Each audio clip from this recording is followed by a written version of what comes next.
Arraignment of suspended CBN Governor Godwin Emefiele stalled. Court adjourns to August 23.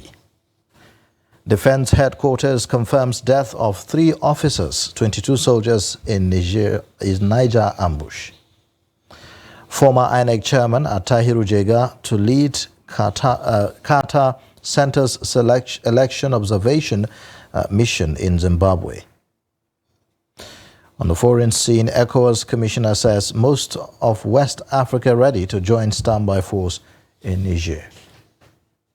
These are the headlines on Trust News Update. I am Ayuba Ila. Thanks for joining.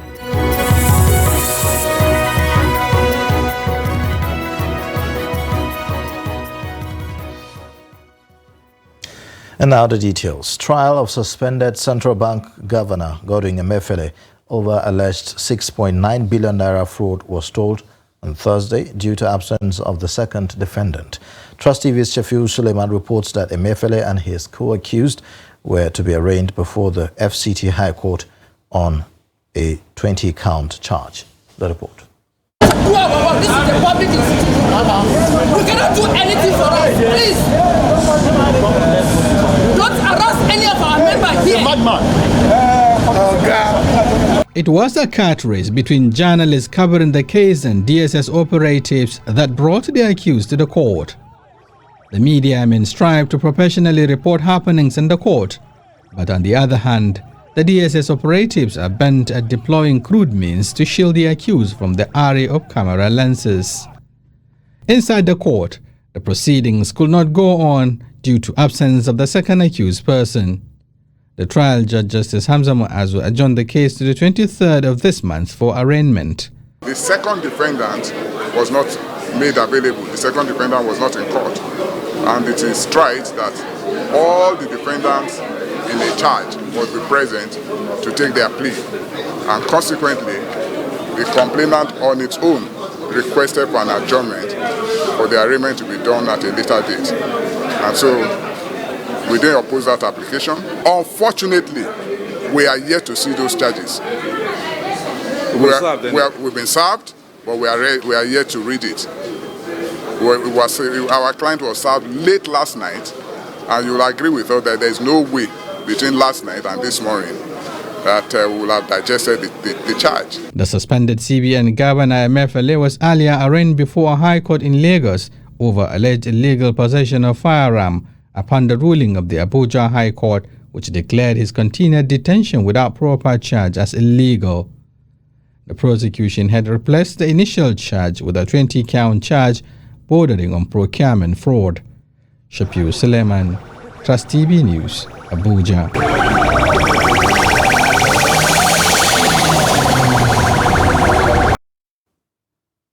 Meanwhile, a federal high court in Lagos on Thursday struck out the criminal charges of illegal possession of firearms slammed by the federal government against suspended governor of the Central Bank of Nigeria, Godwin Emefiele. Justice Nicholas Owebo held that the prosecutor had not been diligent in prosecuting the case. The court held that the prosecutors had also disrespected the court by rearresting the defendant after granting bail. Emefiele was arraigned on a 2-count criminal charge over alleged unlawful possession of firearms. He pleaded not guilty to the charges filed by the Office of the Attorney General of the Federation before Justice Nicholas Owebo. Vice President Kashim Shettima on Thursday chaired the National Economic Council meeting in Abuja.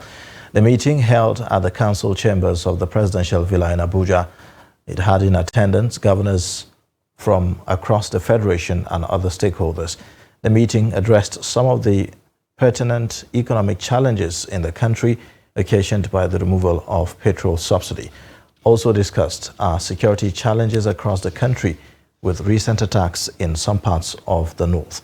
Journalists were excused from the meeting to be briefed on the outcome.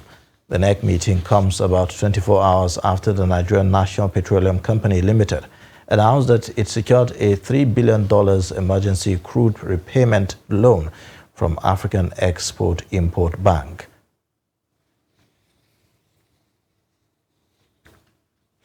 President Bola Tinubu will on Monday, August 21, swear in the newly appointed ministers of his cabinet at the State House Conference Center, Aso Villa, Abuja. Director of Information, Office of the Secretary to the Government of the Federation, Willie Bassi, said this in a statement. President Tinubu had earlier named Wale Edun Minister of Finance and Coordinating Minister of the Economy, Bumi Tunji-Ojo, Minister of Marine and Blue Economy, Adebayo Adelabu, Minister of Power, and former governors Nyesom Wike as Minister of Federal Capital Territory, Atiku Bagudu as Minister of Budget and Economic Planning, among others.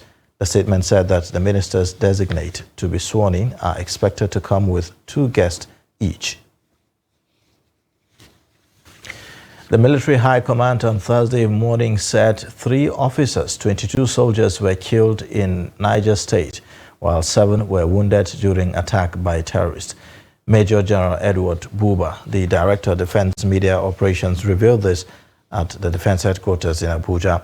Buba told journalists that the NAV helicopter that crashed in Shiroro local government area of Niger State went to the scene to evacuate the victims before it crashed.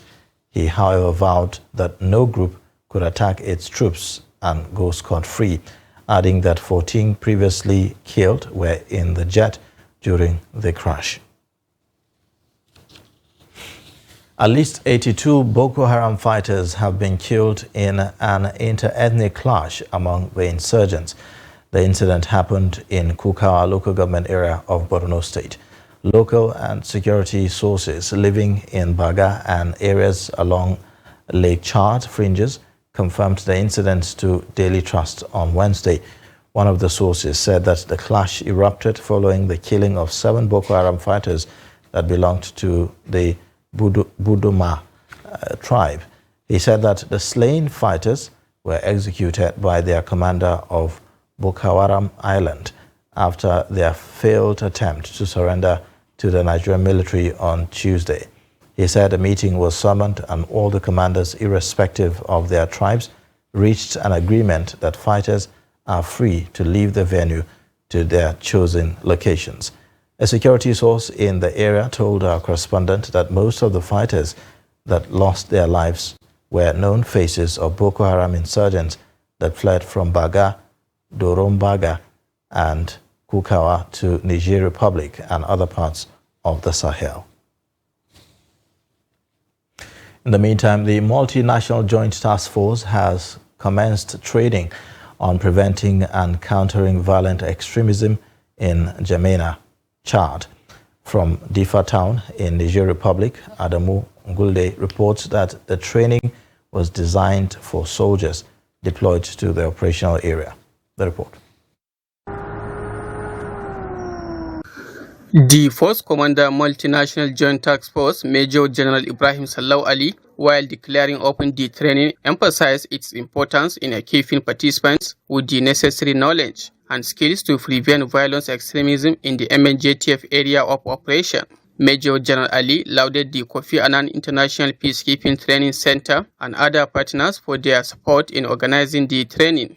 Security business is not just for the military or the security agencies. It's for everybody. The civil populace have a lot to play in ensuring that we bring an end to this crisis. We need a lot of information from you, a lot of intelligence, a lot of support, understanding, so that together we can bring an end to this crisis. In his address, the commandant of the Kofi Annan Peacekeeping Training Center, Major General Richard Ado Giani, who spoke on behalf of the training center, highlighted that the surge in terrorism activities in the Sahel region is largely driven by violence extremism. He said the surge necessitated the training for security stakeholders across the region for effectively counter these threats, adding that it will enhance the capacity of participating troops to identify and prevent acts of violent extremism and ultimately contribute to the overall stability of the region.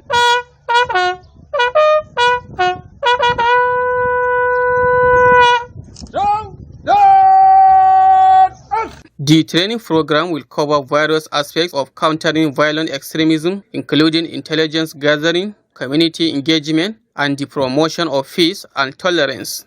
From Difa Town in Niger Republic, Adamu Gulde, Trust TV News. A 22-year-old man in Osun State, Mustafa Adewale, has been arrested for allegedly raping a 3-year-old baby. A report was filed by a mother of the baby, which prompted a police investigation that led to the confession by the suspect. Hamid Oegbade reports. The unfortunate incident occurred at Garaji Olode in Ife South local government area of Osun State.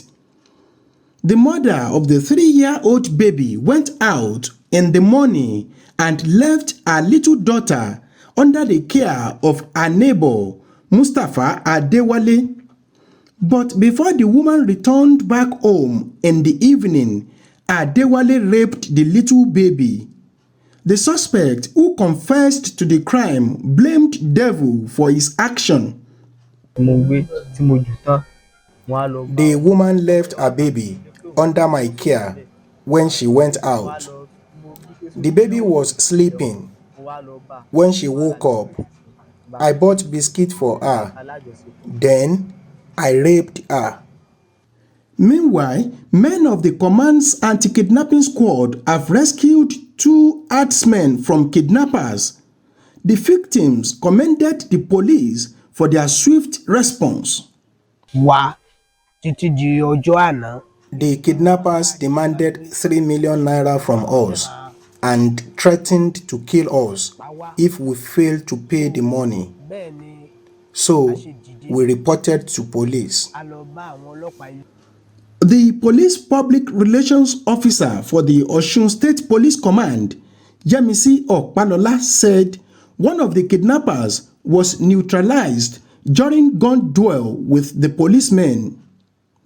She condemned the rape of 3-year-old girl and assured that the suspect will face the full wrath of the law. Meanwhile, we also rescue a kidnapped victim from the kidnapper, and the kidnapper was neutralized. We are able to do that, and we assure you that criminal elements are going to be rooted out of this command. The PPRO said the little girl is responding to treatment in the hospital. Hamid Oyegbade, Trust TV News, Osogbo. Governor Dikko Umar Radda of Katsina State has solicited the support of the media in overcoming insecurity in some communities in the state. The governor was speaking when he received the management of Media Trust Limited, owners of Daily Trust, Trust TV, Aminiya and Trust Radio in his office. Abdullahi Amadi completes the story. Governor Radda said his administration is adopting a new approach to the fight against banditry and other forms of criminality in the state. According to him, the new approach is taking the fight directly to the hideouts of the bandits and other elements rather than being on the defensive. Governor Radda, who noted that the state government is also rehabilitating victims ravaged by banditry, added that no meaningful results could be achieved without robust synergy from neighboring states, because if one state is proactive and the others are not, the terrorists will always have where to go, regroup, and launch offensive. In the area of security, we are doing as much as possible to ensure that we bring about some innovations in the security architecture of the state that will help us to mitigate the activities of the bandit and the criminals, and also to see how we can build up those people who were devastated victims of the banditry and the criminality in the state. The governor also admitted that Nigeria is in a difficult situation, which calls for the media to put more energy and resources in projecting the country in good light, while at the same time not compromising its mandate to hold the government accountable. We must acknowledge the fact that Media Trust is one of the strong media houses in the country. and they have been professional to some extent in discharging their responsibilities, and we pray and hope that you will sustain that, and then also try to bring about important news that will have economic bearing on the nation and the growth of our country as a whole. The governor informed that government has also adopted strategies to weed out social miscreants locally known as Gaurai, who are disturbing the peace of residents of the state capital. Abdullahi Ismayamadi, Trust Television News, Katsina. You're watching the news update on Trust TV. Coming up shortly, we take a look at measures to mitigate impact of flood in communities. Details and more after the break.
Welcome back. This is the news update on Trust TV. Let's take a look at the top stories again.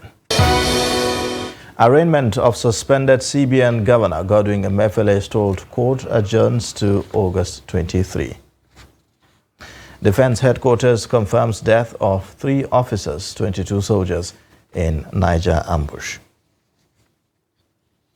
Stakeholders from flood-prone communities in Bauchi State are seeking ways of mitigating the impact of flooding in a reaction to the recent report of a possible flooding across 19 states of the Federation. The community is among the 8 local government areas of the state that are expected to witness heavy downpours, according to the National Emergency Management Agency, NEMA. Trust TV's Adamu Imam reports. Recently, the National Emergency Management Agency reported 19 states could witness excessive rainfall. This has caused fear in flood-prone communities across the country, with Bauchi not left out. In view of this, the State Environmental Protection Agency identifies stakeholders from those areas to brainstorm on how to mitigate the lingering floods and also prepare to avert the impending danger of flooding. Bakinkura area is among the 56 communities that always suffered flooding for many years. We have been complaining that was not how the place was before. Some of the mistake made was by the state government much earlier. If you can look at that area where they wrote Paris furniture, there was a very big culvert then where this water is dropping. We don't know their reason they block it. We need expansion of the waterways here. As you can see, everywhere is flooded. We usually deposit sand to allow cars to pass through. Government will send some people, either government or whatever organization, they will send some people. They will come, they survey, they measure, they will put something to know the depth of the whole thing. But after all, they will not come and they do any other thing. Traditional rulers also contributed to effort geared towards tackling the menace, as according to them, flood affects all human endeavor. We were sure the issues that were discussed and agreed on will be highly attended to, and by the grace of God, things will be over and definitely go back to our communities and enlighten them. During the focus group discussion, environmental experts spoke on how best flooding can be averted even before it occurs. Usually, either within the rainy season or during the dry season, of course, we're going to help our communities to be really sensitized about how they can use the environment. The community engagement entertained several opinions from members on how to achieve the desired objectives of mitigating the impact of flood throughout the state. Adam Imam, Trust TV News, Bauchi. The Carter Center has announced that the former chairman of Independent National Electoral Commission, Attahiru Jega, will lead its election observation mission in Zimbabwe. The center launched its mission in late July following an invitation from the authorities of Zimbabwe and accreditation of its observers by the Zimbabwe Electoral Commission. Accepting the invitation, Jega said that it's an honor to lead the center's mission to observe Zimbabwe's August 23rd harmonized elections. He urged all Zimbabweans, including political party members, candidates and voters, to show their commitment to democracy and peaceful elections. The announcement further added that the core team of 8 international experts and 2 national experts are based in Harare. The mission will assess electoral preparations and the electoral environment, including election administration, campaigning, participation of women and ethnic minorities, social media, dispute resolution, and other aspects of election process. On the international scene, the Economic Community of West African States says most of its member states are ready to participate in a standby force that could intervene in Niger following a coup there late last month. Defense chiefs from the 15-member regional bloc met in Accra on Thursday as part of latest efforts to overturn the ouster of Mohamed Bazoum, Niger's president, who was deposed in a July 26 coup. ECOWAS Commissioner Abdel Fattah Musa said on Thursday that all member states except those under military rule and Cape Verde are ready to participate in the standby force.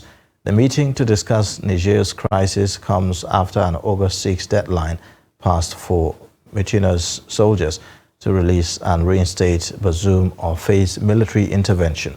Bazoum remains under house arrest with his wife and son in the capital Niamey. The bloc has long deliberated on the use of force, which it described as a last resort, for weeks due to several mediation teams it sent to Niamey, and also due to a lack of consensus within its ranks. Burkina Faso and Mali, which have experienced multiple coups since 2020, warned that any military intervention in Niger would be declared as an act of war, revealing a fracture in the region between its coastal countries and those in the volatile Sahel. Guinea, which is also under military rule and which has condemned any external aggression, has refrained from making any other comments. The top security body of the African Union met Monday to consider whether it will support military intervention, but has yet to make public its decision. And in sports news, the Confederation of African Football has confirmed that the concluding Ivory Coast 2020 Group H Africa Cup of Nations qualifier between Comoros and Zambia will be played on September 9, 2023 at the Stade Moroni Molozini. Zambia has already secured its ticket to the AFCON, with the draws for the tournament set for October 12 in Abidjan. 15 teams have already booked their tickets so far. They include host Cote d'Ivoire, Morocco, Algeria, South Africa, Senegal, and Burkina Faso. Others are Tunisia, Egypt, Zambia, Equatorial Guinea, Nigeria, Cape Verde, Guinea-Bissau, Mali, and Guinea. CAF has appointed whistlemen from Burundi and Djibouti to handle the Zambia match. The already qualified Chipolopolo top Group H on 12 points, 2 better than Ivory Coast. Those ticket is already secured as host. Comoros is in the third with 6 points, while Lesotho are rock bottom with a point. Now, Coach Avram Grant will be rolling out his roadmap for preparations against Comoros, which will also double as a build-up for the FIFA World Cup qualifiers that kick off in November. And that wraps it up on the news update. You can watch more via all our social media platforms and also on our YouTube live stream. I am Ayuba Ilya. Thanks for watching. Bye for now.